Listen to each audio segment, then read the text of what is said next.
Okay, so welcome to the second session in our Modern Java by Example webinar series. What we're going to do today is talk about completable futures. I did a poll online and it turned out that people were most interested in seeing completable future topics and topics related to RX Java. So we covered a little RX Java yesterday. We'll cover some more later this week.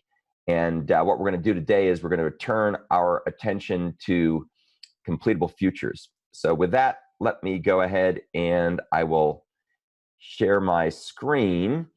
Let's see. First, let me go ahead and share my screen, which will show what it is we're going to cover today. So if you take a look, this is the topic we're going to cover today. We're going to go here into the Java 8 folder in my live lessons repository, and we're going to cover the EX19 tutorial. And the topics we're going to cover are about completable futures. If you want to learn more about completable futures, please go here to this link. And if you go down there, you'll see there's a class on parallel functional programming with Java and Android. And if you go there, you'll see that we have lots and lots and lots of slides and videos from that class.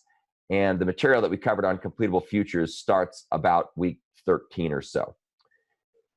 As always, please feel free to post questions to my live lessons Java concurrency Facebook page if there's anything we covered today that you would like further information about that we don't have time to talk about today. And any questions you have, please feel free to add them in the comments section. Okay, so with that, let's turn around and we'll share my source code IDE, which is IntelliJ, of course. So if you go ahead and you open up this project, you'll see the code here. If you open up the configurations file to edit, you can see you can give some options. If you give the -D true option and the -L option, it'll go ahead and run the program, and it'll do a local traversal of a web crawler. And you can see it basically tells us that we went through the files that were stored on my directory on my computer.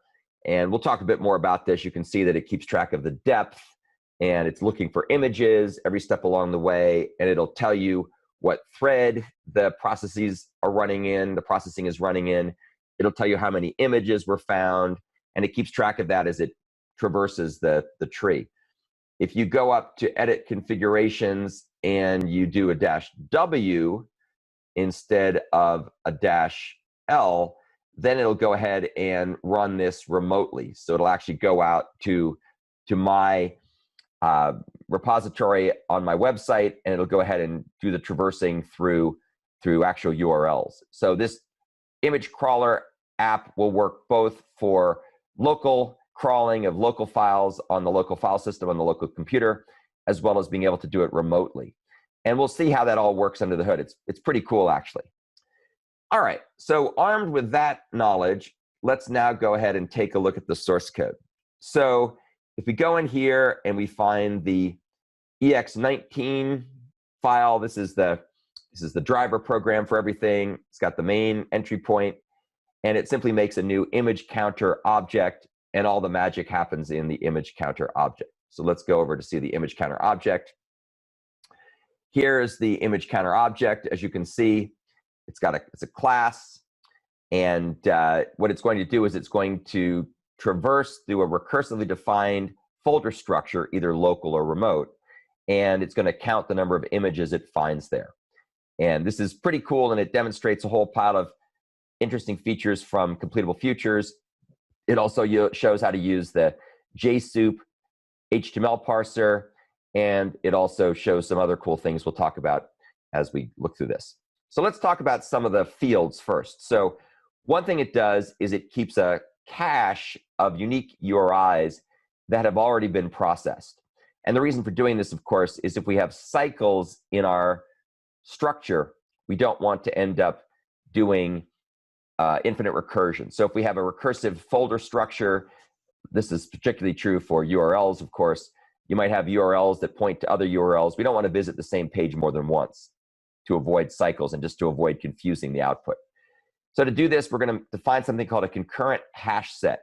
So concurrent hash set, if you peek over here, is just a little wrapper around concurrent hash map, and it simply defines a key with no value. The value is a no-op here. And we use that basically in order to get the key method here, the important method, which is going to be the one I show down here, put if absent. So put if absent is the most important method that we're going to define here. Okay, so we'll come back and talk more about how we use concurrent hash set here in just a moment. We're then also going to define another field called M0, which we're just going to be using a completable future to keep track of the value of 0. And you'll see how we use that to clean up some of the code later, so we don't have to keep writing out completable future dot completed future. It's just a completable future that holds a completed value whose value is 0. Let's now take a look at the constructor. The constructor goes ahead and gets the root URI. That's the particular starting point for our web crawl or our recursive directory crawl, because it could also be local. And so we get that back, and that is something that will be defined in the options singleton. So if you go over to the options singleton, you can see that you can get the root URI, and that keeps track of whether we're either going local, in which case it's a path URI, or we're going remote, in which case it's a URL. So in either case, we get back a string that's the root URI, and then we start the crawling process. And we begin by starting at the root URI with an initial depth count of 1. And of course, every time we go down through the traversal, we're going to increment that count so we can keep track of whether we've exceeded the max depth. You as a user can set what size you want the max depth to be. Count images returns a completable future, which will keep track of the values. And then we're going to use the handle method. Handle is a method defined by the completable futures framework, which is always called, and it can be used to either do one set of processing if there's an exception thrown, or a different set of processing if no exception is thrown. So in this particular case, if we don't have an exception, then in that case, total images will be non-null, and we'll go ahead and print out the total number of images that are reachable from this URI. And you can see that if you take a look back over here at the running of this program. If you see, you can see it says 22 total images are reachable from this root URI. That was the root of this processing. So that's what gets printed out at the very end. And if there was an exception, then we're going to get no images printed out because something went wrong, in which case, if total images is null, we simply set total images to 0, and then we print 0. There are other ways of handling exceptions in completable futures. You can see you can use exceptionally, which is another way of handling this. That exceptionally, basically it's called a completion stage method. The exceptionally completion stage method will be called much the way that the catch clause in a try-catch block is called. So if an exception occurs while you're doing asynchronous processing, control will transfer to the closest exceptionally method if there is one, and that will then have its action invoked, which in this case would simply be to set the value to 0. Okay, so the last thing we're going to do here is we're going to join. And join is a method you don't want to call very much in completable futures if you can possibly avoid it. And the reason why you don't want to do that is it ends up slowing down the inherent parallelism in the system. But for our test program purposes, we have to call join at before we fall off the end of main, because otherwise the program will shut down. Now, there are other ways we could have done this. For example, if we were running in Android with an event loop, it would have kept running. But in this particular case, we wanted to be able to just block the program just for the purposes of testing out what we're doing. Normally, you want to avoid using joins, if at all possible, when you're using completable futures. Okay, so now that we've talked about what the kind of high-level constructor does, let's start zooming down into the various methods, starting with count images. So here's count images. Count images takes a URI, that we're going to be traversing and a depth, which of course, as you saw before, starts out with the value of 1. So we come in here, and the first thing we do in count images is we check to see if we've exceeded the max depth count given by the user. And if the user gives a max depth count of 2 or 3 or 4 or 5 or whatever, that's just used to make sure that we don't recurse too deeply. It's also a way of avoiding infinite recursion by traversing things that go on forever in the web. And I'm sure you can imagine real web crawlers have similar safeguards to avoid going too deep. So if we are over the max depth limit, then we return the M0 final field. And you can see down here that we also do that if this call is going to end up giving it back a certain value. So put if absent is a very cool atomic check then act method. And what it does is it goes ahead and checks to see whether or not the URL is already in the set, if it's already been seen. And if it has already been seen, it's going to return essentially true, and I'm sorry, it's going to return false, in which case we negate that, and then we return 0. So that's basically just a way of checking to see if we've already seen this URL before. What you can see here, of course, is that the first time in, the put if absent method will return true because it will actually go ahead and put the value in here and will not have already been in there to begin with. Put if absent is also atomic, meaning that it can be called from multiple threads simultaneously without fear of race conditions.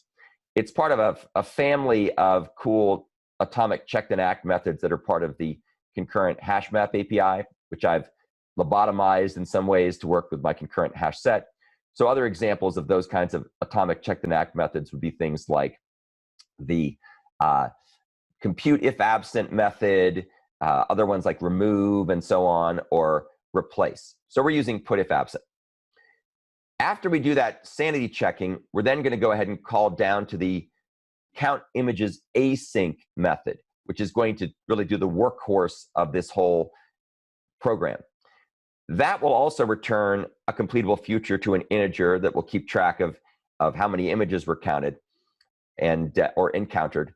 And we're going to use the when complete method here to basically do something depending on whether we found a match or we ran into exceptions. So if total images is not null, that means that we did not encounter an exception, in which case we print out how many total images we found at that URI in the recursive traversal.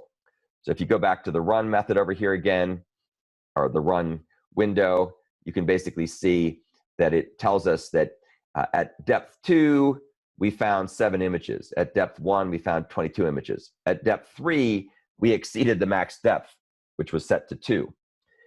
So that's basically just giving you sort of a diagnostic output as we're going along. And you can see we do that using when complete. When complete is always called. The when complete method in completable futures will always be called, and the parameters it takes in are mutually exclusive. If everything went fine, the first parameter is non-null. If everything did not go fine and an exception was thrown, the exception will be non-null. But they're never both non-null at the same time. When complete is also interesting in the sense that you cannot change the value that comes back from when complete. In contrast, if you look back here into the constructor, you'll see that handle can return a value. So handle can actually change the result. And so just sort of different ways of being able to do interesting things here. Okay, so let's now go down to count images async, which takes the URI that we're traversing and the current depth. So this is a really interesting method. This shows off really a lot of the power of Java completable futures. So the first thing we're going to do is we're going to go ahead and we're going to get a completable future to the start page. So the start page, of course, is where we're currently rooted in the recursive directory traversal. And as we'll see, get start page is going to initiate an asynchronous traversal of a given HTML page. And what we get back is a completable future to a document. So let's go ahead and take a look at start page. Start page is defined down here a bit. So here's get start page. Get start page takes the page URI, and then it goes ahead and uses the CompletableFuture supply async method. Supply async is a factory method that takes a supplier lambda and it schedules that supplier lambda to run in the background in a thread from the common fork join pool. You can also give it a special executor pool to run if you choose, but in this case, we're using the default behavior of supply async, which just runs in the common fork join pool. So this is actually going to call the getJSuper getPage method. And if we go over here to look at JSuper, JSuper is just a little helper class that I wrote to wrap the JSoup library so that local crawling on my computer looks and feels exactly the same as web-based crawling. For some reason, the JSoup library doesn't do that out of the box. So I wrote this little helper class to do that. And here's the getPage method. You can see that getPage is going to take a URI, and it's going to go ahead and essentially use the JSoup parse method. You can see JSoup parse. That's a method that's defined in the JSoup class library, which is an open source HTML parsing library that's available for Java. And it's going to go ahead and download that HTML file and parse it. And it's going to give back essentially a document. That's what's going to be returned here. And so we're going to go ahead and either do the parsing if it's a local file, or we're going to go ahead and do the JSoup connect method, which does essentially the same thing, except it does it remotely over HTTP. So this approach is going to work for remote processing, whereas this approach is going to work for local processing. And along the way, I'm also using some really clever little exception utilities like these rethrow function and so on. And these are ways of being able to take Java code that expects to see checked exceptions, and it converts them into Java code that can work with runtime exceptions. And that's a nice plus because it's really ugly trying to use stream syntax with checked exceptions. You have to do all kinds of crazy things. So this makes everything a lot cleaner in this particular approach. Okay, so this is basically how we wrap the JSoup parsing library up with a nice C++ or a nice Java wrapper, rather, a nice Java wrapper that will allow us to be able to do the local versus remote parsing of a file transparently to the rest of the program. So if we go back over here to the image counter, what this is going to do is this will synchronously get the get page method synchronously downloads the HTML page and parses it, but we run it within CompletableFuture supply async, so it's actually running in the background. So it's actually running in a background thread in the common fork join pool, and we get back a CompletableFuture to a document, where document is a type that's defined by the underlying JSoup library. So this particular operation will start asynchronously. And then we're going to go ahead and do two things with the page future that's returned here. If you take a look here, you can see that page future is used on line 150, and page future is also used on line 161.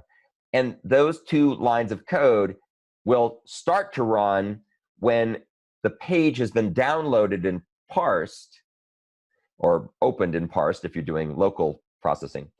And when the document is ready, both of those futures will trigger, and that means that the various completion stage methods that can run next will be able to run in parallel. And so we'll see that both the methods here from lines 151 to line 156 will run in parallel with lines 162 down to 167. So let's take a look first here at this part. These will both go in parallel, but I'll talk about them sequentially because it's hard to talk in parallel about code. So what we're going to do here is we're going to go ahead and call this action, which is a method reference called getImagesInPage. And we'll take a look at that method in a second. And we're going to go ahead and run that method asynchronously in its own thread in the common fork join pool. So then apply async is a so-called completion stage method that gets triggered after page future has completed, after the action that was running in the background completes. Then this method gets called. And this method will also run this action to get images in page method. That will then turn around and run in the background in another thread in the common fork join pool. And then the final thing that'll happen here is what we're going to get back from this is going to be essentially a Java collection, a list that will count it'll be essentially the it'll be the images on the page. It'll basically be a set of images on that page, and we'll take a look at that in a second. And then we go ahead and we get the size of that, and we use the then apply method. Then apply will also return a completable future, and so we'll end up with a completable future to integer called images in page future. And as all these things complete running asynchronously, we will end up ultimately with a count of the number of images that were on this page. So let's go ahead and take a look at the get images in page method, and we'll go search for that. So here's get images in page. You can see that the get images in page method takes the document, which at that point we would have, and it goes ahead and says, hey, document, go out and select all the elements on that page that have the image tag set. So the img tag is a tag that's an HTML, an HTML tag, and that will then go ahead and select all the images on the page, the image tags on the page, and return something called elements. And elements, as you might imagine, is just basically a Java collection that keeps track of those things. I think it's basically a list. So we're going to get back the images in the page here, and set of the images in the page, and then we're going to get the size of those things, and we're going to get a completable future to integer from that. Now, everything I just showed you is all running concurrently at this point, and it's running concurrently with what's happening over here. So this part is going to go ahead and asynchronously find all the account of all the images reachable from this page. So if you have an HTML page that contains hyperlinks, then this call here, the one that's called crawl links in page, as the name implies, will go out and recursively traverse all of those links and then count the number of images that are reachable from them. So you can see why this is inherently an asynchronous program that may have to go quite a bit to traverse the different images on the different links, especially if you have a lot of links and a lot of images and a deep hierarchy of recursively defined folder structures to traverse through. So this is called images in links future, and it's going to be this thing called crawl links in page. Crawl links in page is a very interesting method, as we'll see in a second. And that's going to also then be processed in a thread in the background. So let's go ahead and take a look at crawl links in page. So we're going to go here, and we're going to go search for that. So let's go find it. So here's the crawl links in page method. The crawl links in page method takes an HTML page that we got earlier from the get page method and a depth, and it's going to go ahead and select all the hrefs in the HTML for that given page. So that's going to come back with an elements collection, which is basically a list of all the hrefs, the hyperlinks. Well, then you're going to convert that elements collection into a stream of elements, as you can see here. And then for each of the hyperlinks in that stream, we're going to recursively call the count images method back. Count images was the method we had at the very, very beginning of this file, or close to the beginning of this file, that started the whole thing at some rooted URI. And what we do here is we go ahead and get the hyperlink, which is either going to be a path name if we're doing a local traverse, or a true hyperlink if we're doing a remote traversal over a web connection. So we're going to call count images here for each hyperlink. So for every hyperlink on a page, we're going to recursively call count images to asynchronously crawl all of those links. And you'll notice that we increment depth by 1 here because we've gone 1 level down into our recursively defined folder structure. And that, of course, will be used by count images to determine if we've exceeded the max depth, as we saw before. this is where things get really interesting. So what we've got coming back from count images, of course, will be a stream of completable futures to integers. That's what you see as the return result here. And so what is then going to happen is we're going to call a collect method. And what's really interesting about this code is it's demonstrating how you can combine Java CompletableFutures, which are asynchronous processing mechanisms, with Java streams, which in this case are a fundamentally sequential mechanism. So here we're getting the concurrency or the parallelism from using CompletableFutures, and we're structuring the overall program by using our collect mechanism from streams. So that's going to take the stream of completable futures to integers, and it's going to collect it up into a single completable future. And this completable future, when triggered, indicates that everything else has finished. And so as a result, when the completable future that's returned from collect completes, the then apply completion stage method gets called. And what that does is that's going to take the list of integers that came back from this, convert it into a stream of integers, and then sum them all together. That list of integers, of course, kept track of the number of images that were reachable from each of the hyperlinks that we traversed as part of our stream that was mapped and then collected. So what we're going to get here is a single reduced result that's a count of all the images that were reachable from that given page. Okay, so keep that in mind. We end up with essentially a completable future to an integer that represents a count of all these things. And that comes back here. And we'll go back up here. And you'll see that that's what comes back from then compose async, which was passed crawl links in page to crawl.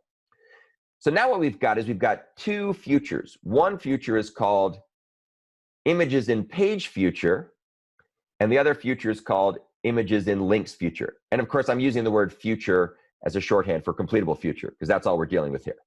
So I've got two completable futures. All this processing is taking place. And the last thing we're going to do is we're going to do a join. So you can see up here, we basically did a fork. So we forked off with this page future. We had two computations running in parallel. And now we're going to do a join.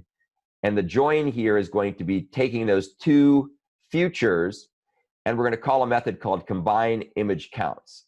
So let's go ahead and see if we can locate that. Combine image counts. Here is combine image counts. Combine image counts takes two completable futures to integers, one that counted the number of images on a given page, one that counts the number of images reachable from a given page. And what we're going to do here is we're then going to go ahead and use the then combine method. And then combine is a cool completion stage method that will be triggered when both of two completable futures complete. So when images in page future completes, when we know how many images were on the page, when images in links future completes, when we know how many images were reachable from a given page, then we're going to go ahead and combine those results by summing them together. So integer : sum is the action that's performed when both of those images complete. Excuse me. So let me stop and just kind of take stock of where we are. So this particular call, because it's going to be so efficient, summing two values together is something that can be done in one thread. We don't actually use then combine async. If this was a longer running computation, we could have used then combine async, and that would have gone ahead and run that computation in the background. But we're not trying to do that. We're just trying to go ahead and sum together two integers when the future is complete. So let's pop back up here for a second, and you'll see that what we're able to return here will be a completable future to the sum of those results. And of course, that will then pop back out of the call to count images async, and that will be returned here. We'll do the when complete, and then that will be returned as the value of count images. And keep in mind that count images can be called recursively. So this is a very, very cool program. And I think you'll also agree that if you use this program as a guide, you could write all kinds of interesting traversal applications that would use this as a vehicle to traverse recursive hierarchies and then do something along the way. In this particular case, we're simply counting the images. But you can imagine combining this particular technique with, say, the gang of four visitor pattern, and then having a visitor that you could apply at every step along the way, as opposed to doing the count that we do here. This particular program hard codes the count logic into the traversal logic, so they're kind of coupled. But a much cooler solution would be to decouple those things. So you'd have an asynchronous traversal engine for recursive structures that could then be given visitors. And if you're familiar with the NIO package from Java, which I believe came in maybe Java 5, I think, that actually has a concept called a file visitor, and you can do much along these lines. You can traverse a recursive hierarchy and pass in a visitor that gets used to visit each file. So you could do a similar kind of encapsulation of this if you were motivated to do that. So that, I think, is most of the logic here. The last thing I want to do is pop over and talk about futures collector, because that is just the coolest thing imaginable. So one of the great things about Java streams, either parallel streams or sequential streams, is the concept of being able to collect the elements. So if you're familiar with streams, if you go and watch some of my other videos that I'll show you about in a second, you can see that streams have 3 stages. They have a split stage, they have an apply stage, and they have a combine stage. Splitting in a stream is done by a splitterator. Applying is done by various intermediate operations, things like map and filter and drop while and so on. And then combine is done by various terminal operations like collectors or reduce. So let's focus on collect and collectors. So a collector is basically a class that's defined as part of the Java Streams framework that makes it possible to handle the way in which elements in a stream are merged together or combined together to produce a final reduced result. And the futures collector does exactly that, and it implements the collector interface. If you want to see some more good discussions about the mechanisms I'm showing you here, take a look at this excellent article written by Tomas Nukowitz, who's a Java concurrency and asynchrony expert who's done lots of great articles and tutorials and books about completable futures and RxJava and so on. So I got this basic idea from reading his posting, and then I adapted it to work with a collector. So basically, a collector takes 3 parameters. It takes the type of the elements in the stream, which in this case will be completable future to T or completable future to integer for our example.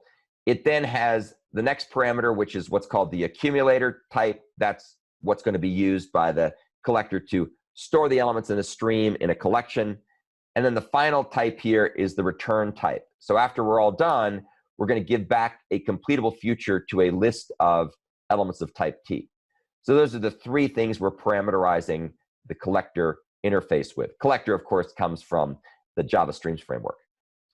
So there's a bunch of factory methods that have to be defined. So here's one of them. This is the supplier factory method. The supplier factory method returns a supplier that will manufacture the appropriate accumulator type. So in this case, we're going to make an array list, and we use array list : new, which of course is a constructor reference in Java 8 and beyond. Down here, we're going to have a so-called buy consumer, and this buy consumer, as we're going to see, return value is something called the accumulator, and the accumulator is a factory method that returns a buy consumer that will be used by the Java Streams framework in order to add another element in the stream into the accumulator that we've defined, the so-called mutable result container. In that case, we're simply adding an element to the end of the list. The next method is something called a combiner. That's actually not used for sequential streams. It's only used for parallel streams when you have non-concurrent collectors for parallel streams.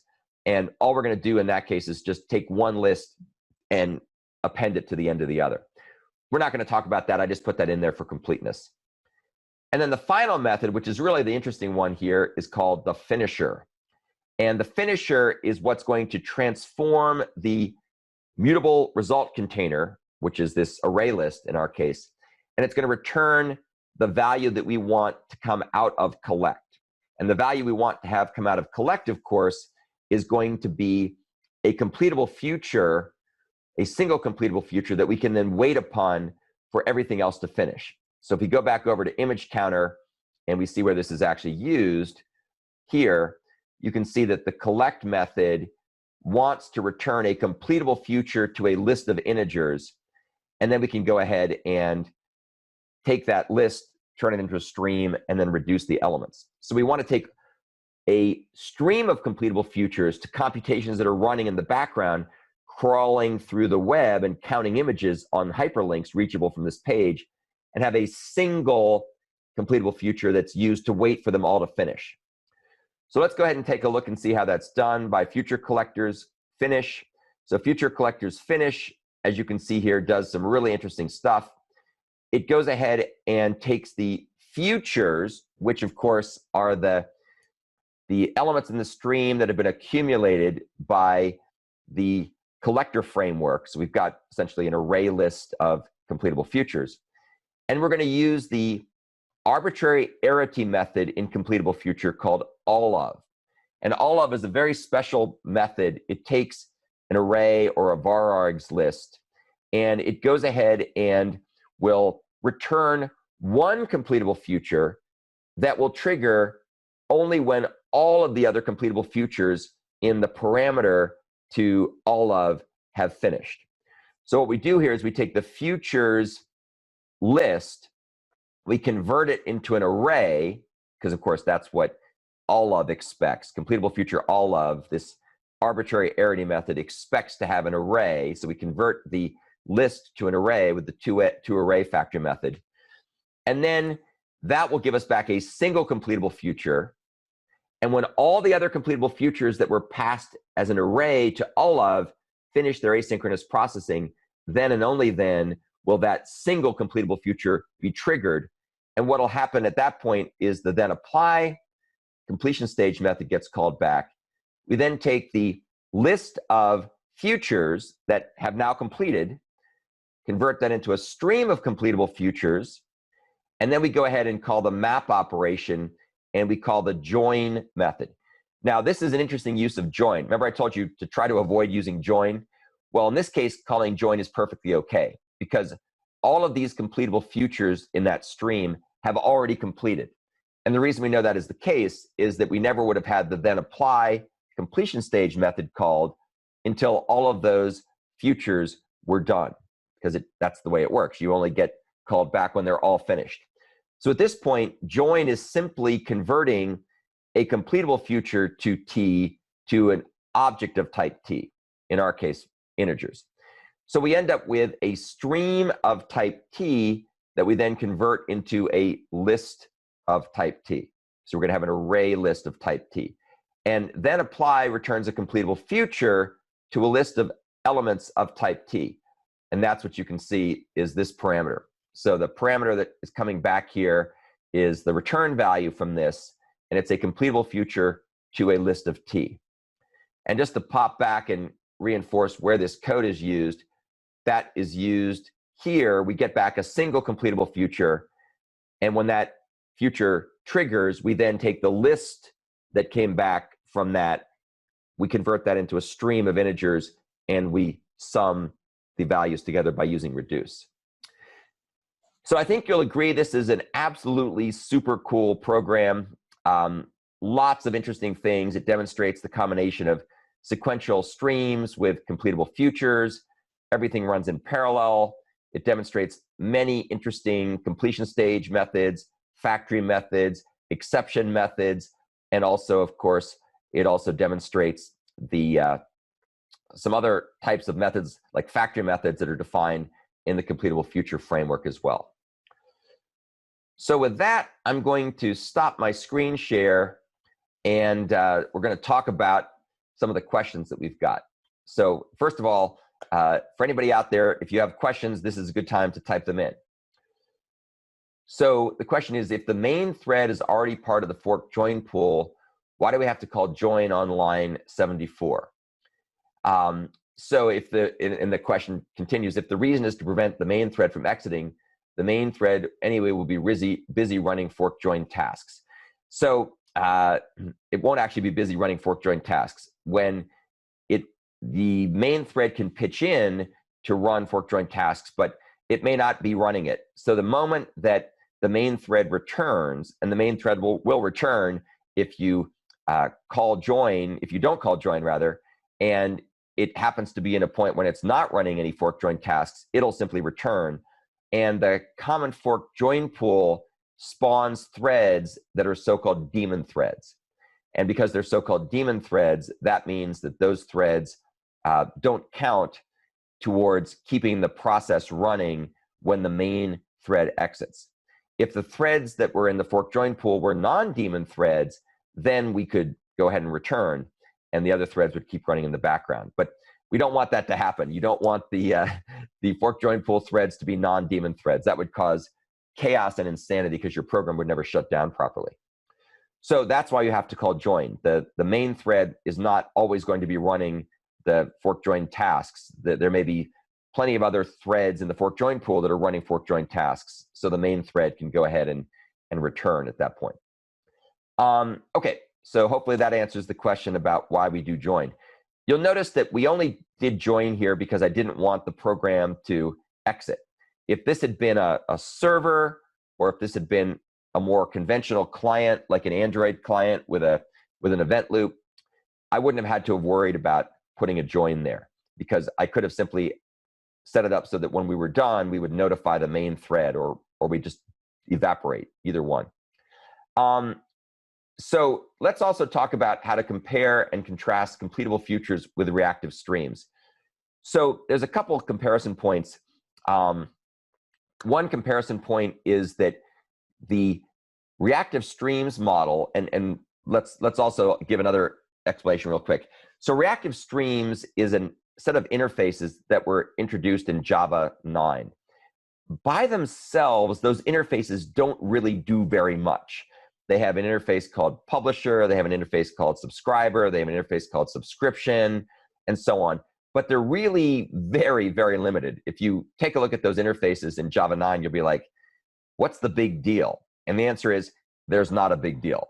Those interfaces are really just there in order to be able to provide a common set of mechanisms for people developing more complete and powerful reactive programming frameworks, such as RxJava or Akka, and so on. And so, first of all, I'm going to talk about RxJava because reactive streams are just so lame and minimal by design. They're not meant to do much. They're just meant to kind of provide a common way of being able to separate emitters or observables from subscribers or observers. So let's focus on RxJava. I think that's really the question. So RxJava, much like Java streams, are fundamentally lazy. So with Java streams, nothing happens until a terminal operation is reached, like collect or reduce. With RxJava, nothing interesting happens until the subscribe or blocking subscribe method is reached. So first of all, it's lazy. In contrast with completable futures, the minute you've got a completable future, something's happening, because you typically get a completable future usually by calling one of the factory methods like supply async or run async. There's a few other ways to get completable futures that are not associated with any computation, but that's a special case that we're not going to talk about because it's not very common. So in contrast to RxJava, where you've got things that are lazy, completable futures are basically eager, I guess is the best word. That's the opposite of lazy. So completable future, the minute you've got it, it's up and running. And then it's going to chain together a bunch of completion stage methods that can be applied as the previous stage or stage is complete. Then there's various variants of that. There's some completion stage methods like then apply that are called when a single stage finishes. There's other methods like that you have, like then combine, that run when 2 stages complete. There's other methods that have either of 2 stages. There's other methods that will be one of n or any of n that complete. So there's various ways of being able to chain together these completion stage actions. But everything is done in an eager way, and as soon as something's ready to go and it has a thread to run on, it'll go ahead and run. That's different from RxJava. Another big difference from RxJava is that RxJava works on streams of observables. So you can have multiple values that are processed, much like Java Streams works on streams. The difference, of course, is that CompletableFutures really only has a single starting point, which is whatever you began to run asynchronously using, say, supply async as an example. And so in some sense, the CompletableFuture mechanisms that are there are a little bit more like using the single class that's part of RxJava. With single, you only have a single observable as opposed to a stream of observables, which you can get if you use observable. So those are some of the differences. Also, of course, the types of operations that you can perform are a little different. The RxJava stuff is very much like the Java Streams framework. You've got all these sort of intermediate operations like map, and there's various filters, and you can collect into, and so on and so forth. So those are some of the ways that they differ. They're similar in the sense that they both allow you to either have things running in one thread of control in the background. You can do that with, you can have one thread of control running in the background using supply async. With RxJava, you can have either things running in the main thread of control, or you can go ahead and run them in the background by using some of the methods like subscribe on and observe on and so on. But they're very similar in a lot of ways. I think the other thing is that RxJava is really focusing on streams. So if you have a stream of data, like you're reading a stock ticker, or you're reading something that's a Twitter feed or something like that, or you're following mouse events on a GUI where there's a stream of events, then what RxJava provides is probably a good way to go. I think you might also find, if you do some experiments, you'll discover that the RxJava implementation seems, from my limited experience, to have higher overhead than the CompletableFutures implementation. CompletableFutures are really fast, and they typically are even faster than streams or parallel streams, just because the mechanisms for doing asynchronous processing are really stripped down and convenient. So those are some of the things that are worth keeping track of. Let me go ahead and point a few other things out. Let me share my screen again, and if anybody has any other questions, this is a good time to ask them. But let's go up here and share my repositories. So again, if you want to watch and or read, because the slides are here too, everything you could possibly want to know about CompletableFutures, there's some great lessons available here in week 13 and week 14 of my course from Vanderbilt University. So I strongly recommend you take a look at that. And then again, this is the repository here. And let's go ahead and bounce back a second. So what I think we're going to cover tomorrow in tomorrow's lesson will be something related to RxJava. I was playing around with RxJava and trying to think of something that would be a stream of events. So I've got a pretty fun example we can look at. And this will demonstrate using an RxJava stream to process events that come in at a certain rate and do some interesting caching techniques on the input using something called a memoizer. So we'll talk about that tomorrow. In the meantime, please feel free to keep track of what we'll be doing. I'll be putting up the video later. You can always go to my YouTube playlist to find the videos. Here's the video from yesterday's tutorial on image downloading with parallel streams in RxJava. So that information is there. So if there's no further questions, I will look forward, hopefully, to seeing you guys all again in the near future.